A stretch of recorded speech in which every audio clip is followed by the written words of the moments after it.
Nagpupuri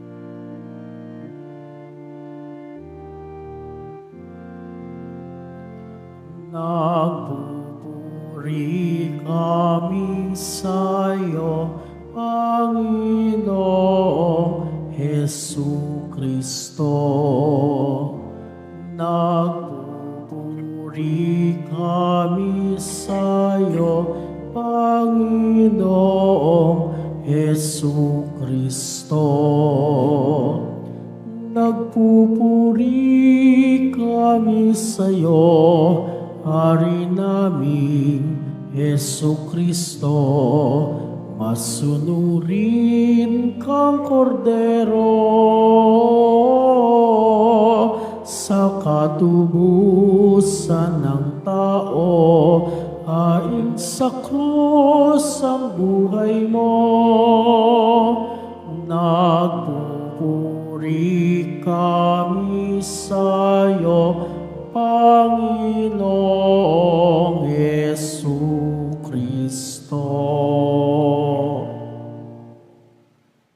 Sumainyo ang Panginoon. At sumaiyo rin. Ang mabuting balita ng Panginoon ayon kay San Mateo. Papuri sa iyo, Panginoon. Si Judas Iscariote, isa sa 12, ay nakipagkita sa mga punong saserdote, "Ano po ang ibibigay ninyo sa akin kung tulungan ko kayong madakip si Jesus?" Tanong niya. Noon din ay binilangan nila siya ng 30 salaping pilak. Mula noon, humanap na si Judas ng pagkakataon upang maipagkanulo si Jesus. Dumating ang unang araw ng kapistahan ng tinapay ng walang lebadura. Lumapit kay Jesus ang mga alagad at nagtanong, "Saan po ninyo ibig na ipaghanda namin kayo ng hapunang pangpaskwa?" Sumagot siya, "Pumunta kayo sa lungsod at hanapin ninyo ang taong ito. Sabihin sa kanyang, ganito ang ipinasasabi ng guro, malapit na ang aking oras. Ako at ang mga alagad ko'y sa bahay mo kakain ng hapunang pampaskwa." Sinunod ng mga alagad ang utos ni Jesus at inihanda nila ang hapunang pampaskwa. Nang gabing yaon, dumulog sa hapag ni Jesus kasama ang 12 alagad. Samantalang sila'y kumakain, nangusap si Jesus, "Sinasabi ko, isa sa inyo ang magkakanulo sa akin." Nanlumo ang mga alagad at isa't isa'y nagtanong sa kanya, "Ako po ba, Panginoon?" Sumagot siya, "Ang kasabay kong sumausaw sa mangkok ang siyang magkakanulo sa akin. Papanaw ang anak ng tao ayon sa nasusulat, ngunit sa aba ng magkakanulo sa kanya. Mabuti pang hindi na ipinanganak ang taong iyon." Si Judas na magkakanulo sa kanya ay nagtanong din, "Guro, ako po ba?" Sumagot si Jesus, "Ikaw na ang nagsabi." Ang mabuting balita ng Panginoon. Pinupuri ka namin, Panginoong Hesukristo. Magsiupo muna po ang lahat. Magandang Miyerkules Santo ng tanghali po sa inyong lahat. Ito po yung Miyerkules Santo, ang huling araw ng Kwaresma, the 40 days. Dahil pag-apak po ng Huwebes Santo, yan na po ang simula ng tinatawag nating Paschal Triduum. Ito po yung pag-alala sa paghihirap, pagkamatay at muling pagkabuhay ng Panginoon. Yan po ang pinakabanal na pagdiriwang sa buong taon. Tayo po ay natitipon dito, kaya kung po pwede sa dambana ng Poong Jesus Nazareno, Pagpalain natin ang bawat isa. Sabihin natin sa mga taong nakapaligid sa atin, God bless you.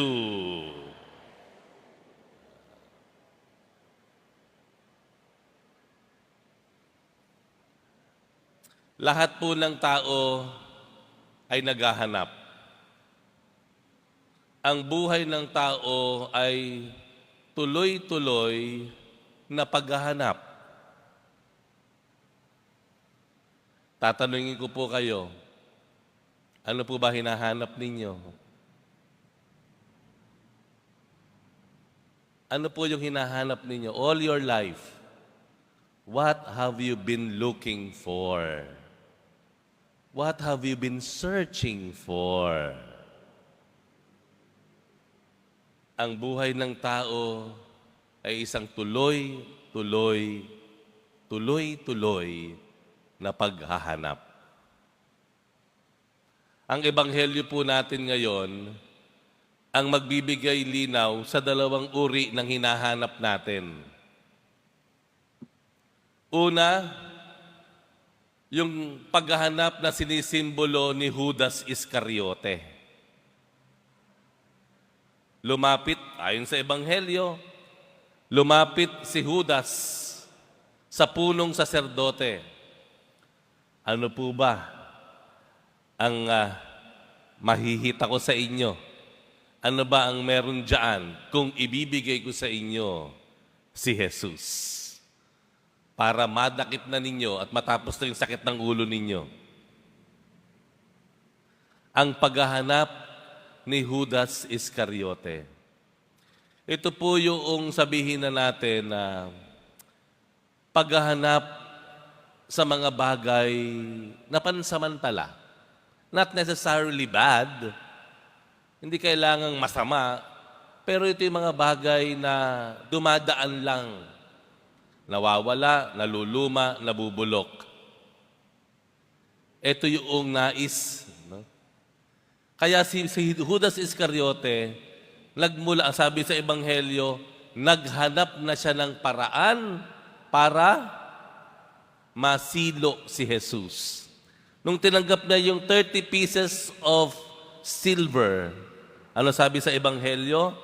Si Judas nagsimula ng maghanap ng pagkakataon na maipagkanulo si Jesus. Mga paghahanap natin na tila parang tayo ay palayo naman ng palayo sa Diyos. Paghahanap na habang tumatagal, lalo tayong sumasama. At tayo mismo, frustrated sa sarili natin, bakit ba ako nagkaganito? Hindi naman ako ganito dati. Mabuti pa nung bata ako, simple lang ang gusto ko. Bakit ako nagkaganito ngayon?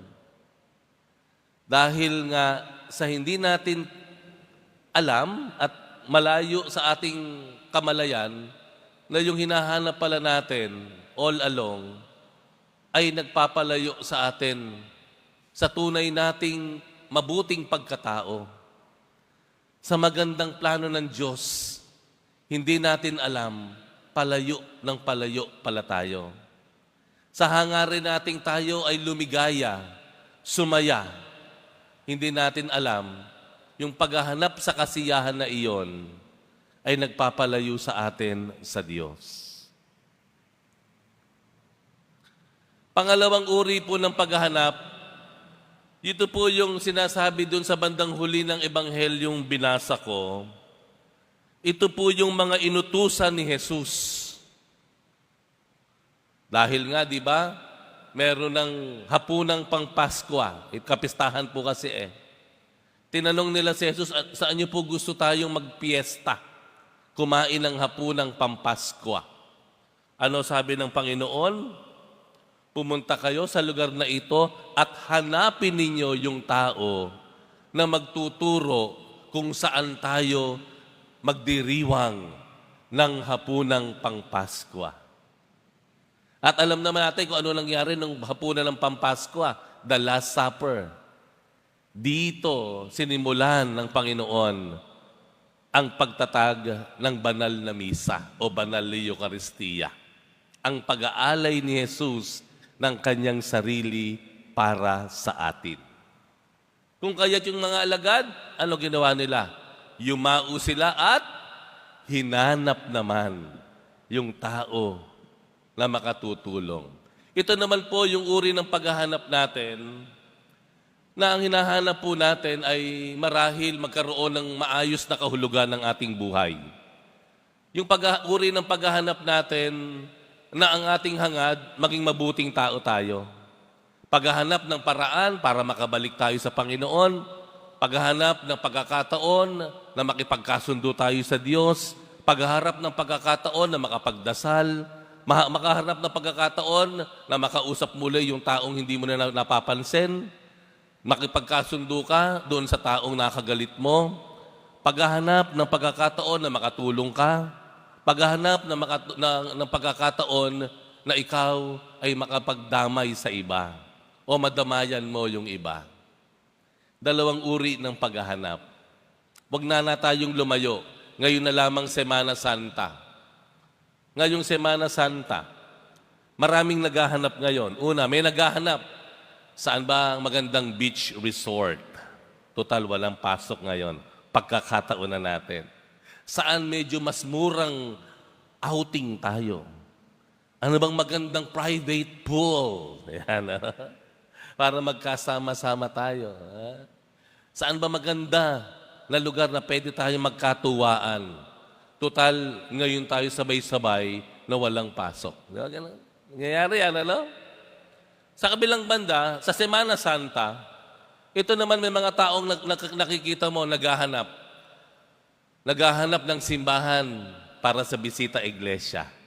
Di ba? Naghahanap ng kasama para makabisita sa mga simbahan. Naghahanap ng mga grupo na pwede niyang samahan sa pagpunta sa mga simbahan. Naghahanap ng mga simbahan o pagdiriwang, saan ba tayo dadalo ng Huwebes Santo? Saan bang simbahan tayo pupunta para sa Biyernes Santo? At lalo tigit, saan tayo magsisimba? Sa Pasko ng muling pagkabuhay.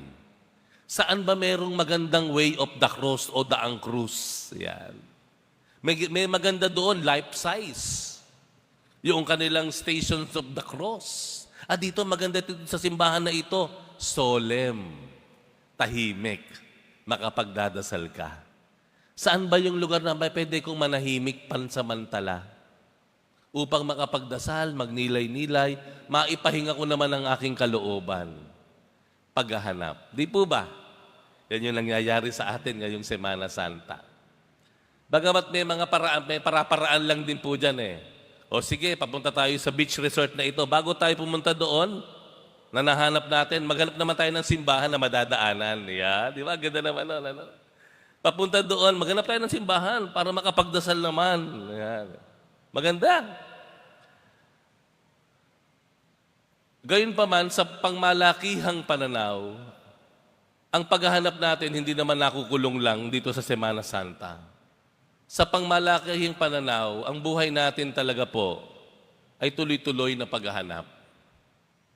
Hindi tayo pinipigilan ng Diyos na maghanap. Patuloy po tayong maghanap. At hindi rin masamang maghanap.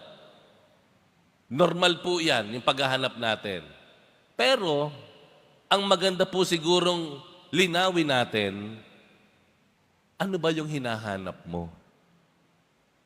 Para saan ba yung hinahanap mo? Para kanino ba yung hinahanap mo? Ano ba yung layunin mo? What's your purpose of searching these things? Ano ba talaga? Marahil ito po ay isang paanyaya sa ating lahat ngayong pagpasok ng Paschal Triduum. Tanungin natin ng buong katotohanan ay sagutin din po natin ang tanong, ano ba ang hinahanap ko talaga sa buhay ko?